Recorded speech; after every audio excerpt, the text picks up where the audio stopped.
What up? Back again for another great episode of the Rams Recap, the Sick Podcast. You know we are here. It is Winers Week, and boy, I got some things to talk about this week. And listen, I got some things coming up in the next coming week, so you guys want to stick around, so make sure you guys like and subscribe. Hey, Sam May, hit that intro.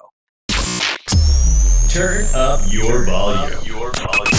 Because you're about to listen to The Sick Podcast. Rams Recap with Laquan Jones. They rush forward. Burrow to throw for it. He's hit. He's hit. He's sacked. He throws it away. He flings it away on fourth down. Aaron Donald got there, and you can build that man's statue out SoFi Stadium right now.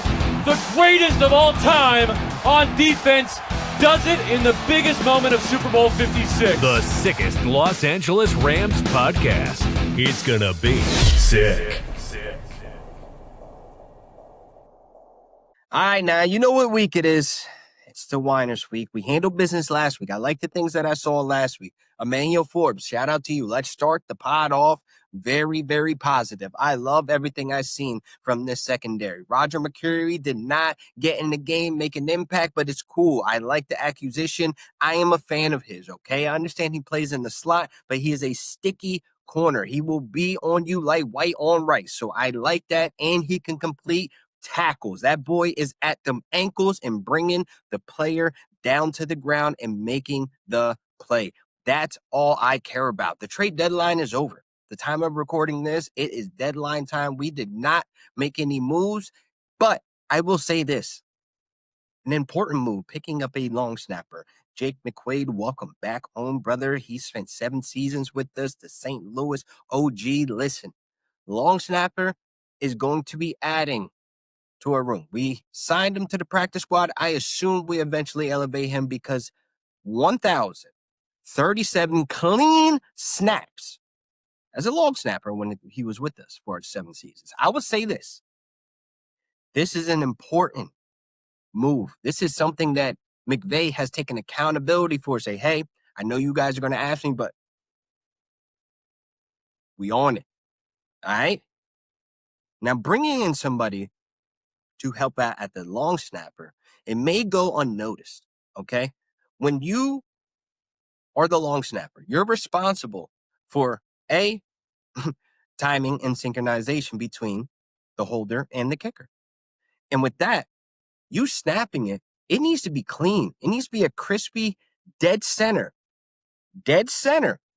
snap to the holder. So there's no hesitation. There's no confusion of timing not being on point with Joshua Carty taking the kick. Because I'll say this, there's a mixture of issues between long snapper and kicker, okay? Because if we look at the long snapper, I'm not going to put his name on blast. If you know, number 47. That boy was very crucial in why that block punt happened. Remember this? Nobody was present, okay? Nobody even touched that boy jersey. Jalen Carter was able to come through and But anyway, that's beside the fact, okay? We need snaps that are crispy and clean, not some that go this way for the holder. Now, the timing of him getting the ball adjusted, Carty's already coming. The timing of that leads to kicks being wide off right or wide off left. That leads to kicks looking weird that still go in, right? I've watched ample amount of snaps to where the holder's even going this way or it's too low. That is an issue. So let's start there. That is a pickup that I think, one, familiarity, veteranship, be 38 next month, not worry about it. Age like fine wine. You were a long snapper, okay? Listen, this was one of the best, undrafted when we got him, and he stuck around for 7 seasons, Pro Bowl seasons under his belt. This was a move before the deadline. This was a move during all the midst of all the attention on New York, giving a fire sale. I like the moves that we have made because we have taken each and every step to fix these issues. Ramley, tap in with your boy. Hear me out. We had questions at the secondary. We've seen players improve in their development. Emmanuel Forbes. I haven't seen that secondary look as bad as that Eagles game in a very long time. They've been handling business. They've been progressing. And then we even went out and made a move and brought somebody from Tennessee, Roger McCreary, to play as a versatile defender. Put him in a slot, put him out wide. I know a lot of folks are not fans of him playing out wide, but whatever the case may be, we have depth at the position. That's what matters. Instead of looking left, looking right, looking all the way in the back and not being confident in the guys that we have on the field. So I would say this, chat. Ramley, tap in with me. We are looking like a complete whole team. We did not need a blockbuster trade, right? We didn't need a Sauce Gardner. We didn't need a Breece Hall. We didn't need any of those accusations that the Cowboys got, that the Jets exchange, et cetera, et cetera. We didn't need to get in the mix because we are already the built, ready to go Super Bowl team. Like, we just need to fix the areas that are bleeding, right? And we've done that. We've taken the proper steps to fix these holes. And look at the bright side. MVP chants need to be at every single game. I don't care if we're home, away. When Matthew Stafford touched that field, MVP chats need to be loud. Chat, I'm saying mash the MVP button. Matthew Stafford playing at next level. This is a legacy Hall of Fame tour that he is on right now to bring home another ring. And he will do the Rams fans so much justice getting a ring at those 49ers house with Bad Bunny playing. Let's go. Listen, do you understand the type of football that Matthew Stafford is playing right now? 21 touchdowns, 2 interceptions. It ain't nobody out there that's playing like this boy right now. Ain't nobody out there have the lethal weapons that he's gotten on the perimeter. And not to mention, our young guys are stepping up. Our young guys are starting to show up and show out. Watch out now. Terrence Ferguson, he's on the rise. Fastest tight end at the combine. You better watch out. You see how vertical they're trying to use Chants Ferguson. There is so much upside with this young man. Bless his heart. But you better get on the effing line, right? Somebody get on it. Stafford was not holding back on Chants Ferguson, but that lets me know why it took some time for him to get on the field. But hey, we love him. We love Terrence. Let's go, right? But I love the way they are utilizing this 13 personnel. I love how they're utilizing all these tight ends and disguising them in the red zone, confusing every single defender on who to cover. This is an offense that cannot be messed with. So when I look at these whiners this week, make us proud. Make the building blocks that we have gotten to this point. We've licked our wounds. It's cool. We took some L's. But don't let what happened last time with these 49ers happen again. Don't let us go out that way. Because that was tragic. Like, almost got angry just again. Let me chill out. Almost crashed. Hold on, let me take a break. All right, but listen. At the end of the day, we know Kyle Shanahan very well. Don't let them come out here and set the tone on us. We go out there and punch them in the mouth and set the tone. Get this run game going. I love what Blake Corum and Kyron are putting together as a 1-2 punch, folks. I was not expecting to see Blake Corum come out of the half with so many touches, playing an entire drive. And I'm like, hold up now. And you got to remember, last year when I was screaming on this same mic, on this same platform, on this same show, saying, why can't we get Blake Corum more involved? Last season was the Saints game when we started to see sprinkles of Blake Corum. What do you know?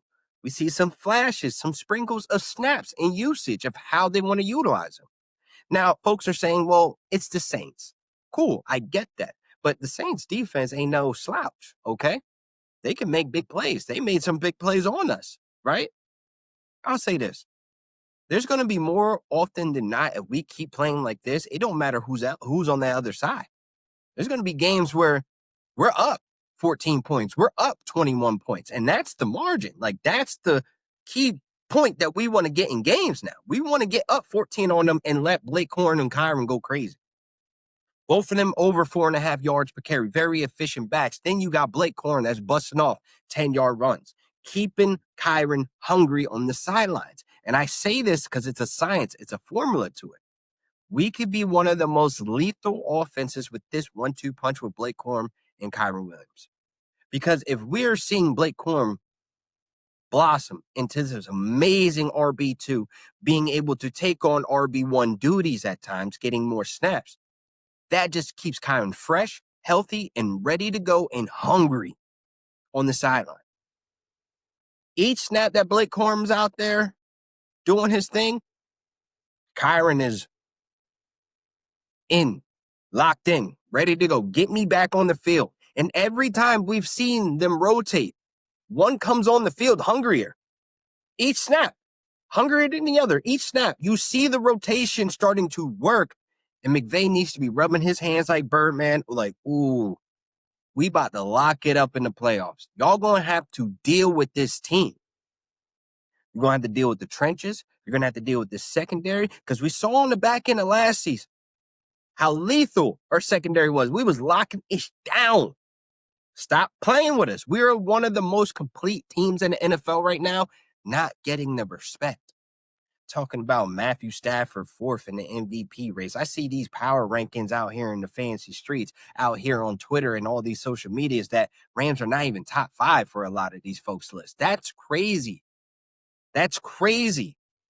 We got one of the best wide receiver duos in the league. We got one of the best quarterbacks in the league, and that's stats-wise, facts. Best quarterback in the league right now. Then we have some of the best depth in multiple positions. Linebacker, wide receiver, running back.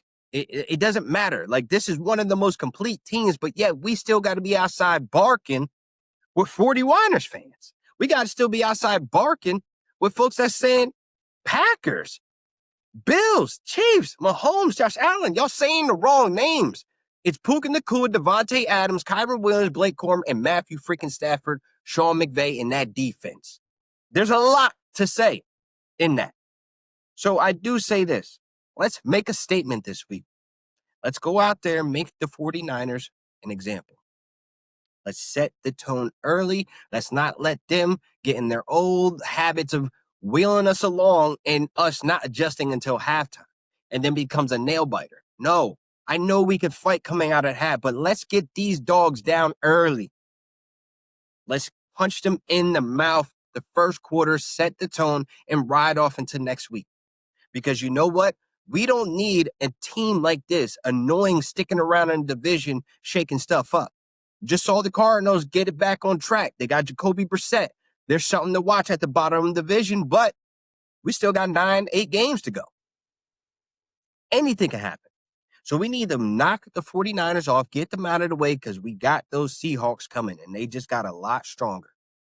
Their trade deadline got a lot more interesting. They became one of the more explosive teams, deep ball downfield with Sam Darnold, with Rashid Shaheed, Torrey Horton, and J.S.N. Jackson Smith-Njigba.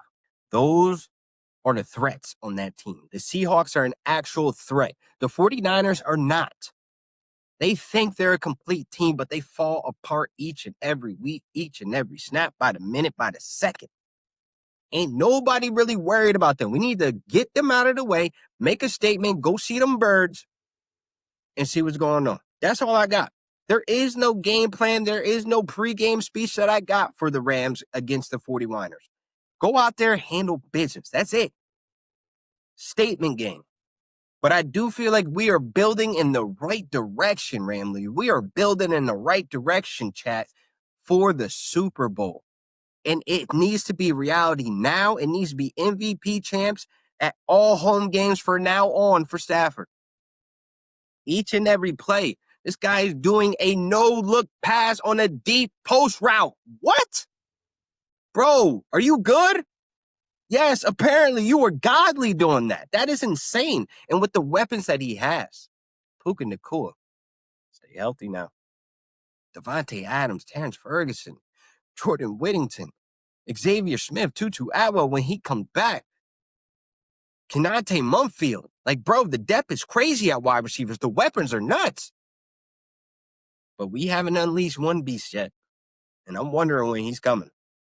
I just want to see him get sprinkled in. Turquoise Hunter.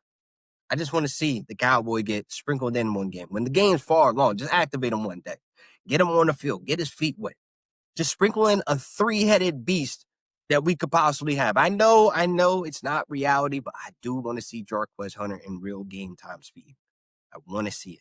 I want to see him break off a 60-yarder touchdown. I want to see him at least break off a 30-yarder, a 40-yarder, because I think that is what's missing.